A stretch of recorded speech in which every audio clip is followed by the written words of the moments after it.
Before we get to our video, which is about squeegee vandals in Baltimore and how they are going to get their money, let's do a quick update here. I've been in Facebook jail for basically 4 out of the last 4 months.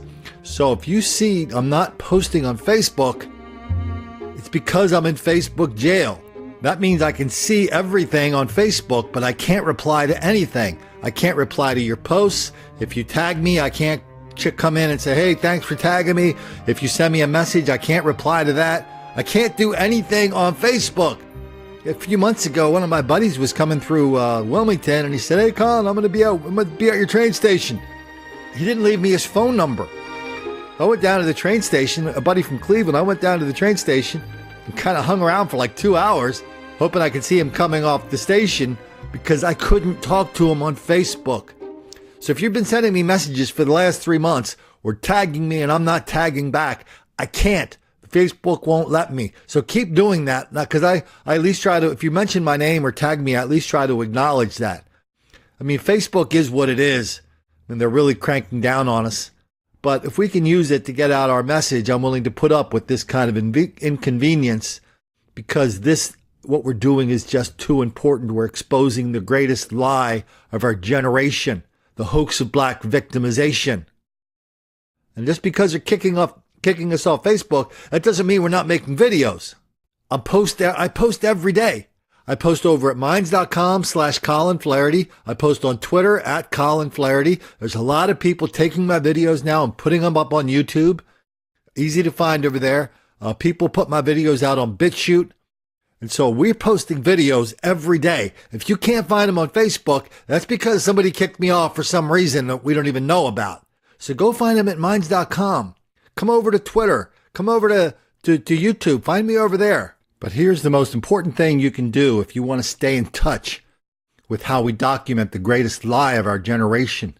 Go over to colinflaherty.com and sign up for my email. Just put your name in a little box. Boom. Done. So no matter if we get kicked off here or there or everywhere, you'll know firsthand. I mean, we got kicked off of Patreon about a year ago. I mean, I don't know. We got kicked off way before everybody else. And I still get emails going, hey, Colin, like your work. Oh, I'm still supporting you on Patreon. I don't think the person's lying. I just think, if you give somebody $10 or $20 a month, sometimes that'll go under your radar screen. And so some people don't even know we're not on Patreon anymore. So stick with me on email because I keep people well informed what's going on up there with our new coffee cups, our new way of contributing on PayPal and how to help and things like that, because we're not going to let these clowns stop us. We're not going to let these clowns silence us, you or me, when we tell the truth about this ridiculous level of black violence and criminality and how so many people are in denial, deceit, and delusion about it. So many reporters, so many public officials. And that's why the story from Baltimore is so interesting. Now, let's get back to the essence of what we do around here. I mean, as our good friend True Roof likes to remind everybody, the good thing about these videos is almost all the stories we do here, I mean, I wouldn't believe most of them if I didn't see the video. And so there's no denying these stories. I mean, it's like I showed the video and I said, this is happening. It's so unbelievable. That's why the video is so powerful. I mean, for example, if I told you down in Miami, a person was burglarizing a woman's house, she came home, caught the burglar, and shot him dead. The burglar's family, a fella, his family came out and said, you didn't have to shoot him because he needed to burglarize your house because you don't understand. How is he going to get his money? If I told you that, would you believe that? I mean, really, would you 100% believe it without seeing it on the news? I wouldn't 10% believe it. But here it is. You have to understand, you have to look at it from every child's point of view that was raised in the hood. How he gonna get his money to have clothes to go to school? Now let's head up to Baltimore, where basically the same thing happened on Christmas Eve.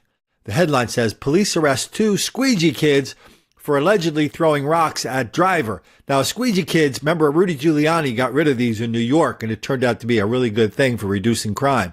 When you stop at a stoplight, all of a sudden a bunch of fellas surround your car and they squeegee off your window. then put their hand out and demand money. They don't ask for it, they demand it. And if you don't pay, they'll either dump a bunch of stuff on your car window or they will assault you. This is happening in Baltimore every day. So last night they caught a couple of the fellas, who assaulted a woman, sprayed Windex in her face, threw rocks at her car, and so that's happened. I mean, in Baltimore, that's a thing now.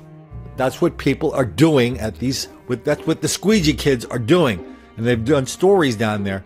But check out this part of the story. So they go down and they describe what happened, blah, blah, blah. Now let's have the Baltimore Sun come in and explain it all to us. The city's squeegee kids wash windshields at intersection in exchange for tips. Yeah, that's called extortion. Sorry. The practice has stirred heated debates in Baltimore, with leaders questioning how to support the window washing children and address the factors that drive them to busy intersections in the first place.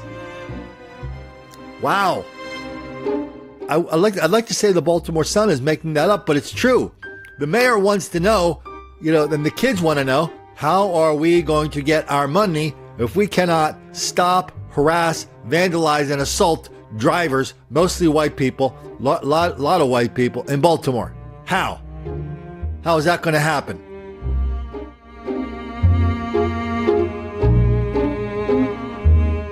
And no one steps up and says, yeah, can't I just drive through Baltimore? Can't I live in Baltimore without the constant threat of black violence and criminality? Is that even a remote possibility?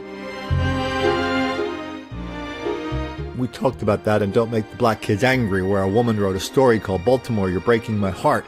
She wrote this story about this kind of white urban pioneer moving into a gentrified neighborhood. She thought it was going to be goodness, sweetness, and light. And she said, yeah, it's pretty nice, but man, there's a lot of crime around here. And she didn't even mention the race thing. She just said, yeah, it's a lot of crime. She tried to ignore that who was responsible for the crime and who were the victims of the crime.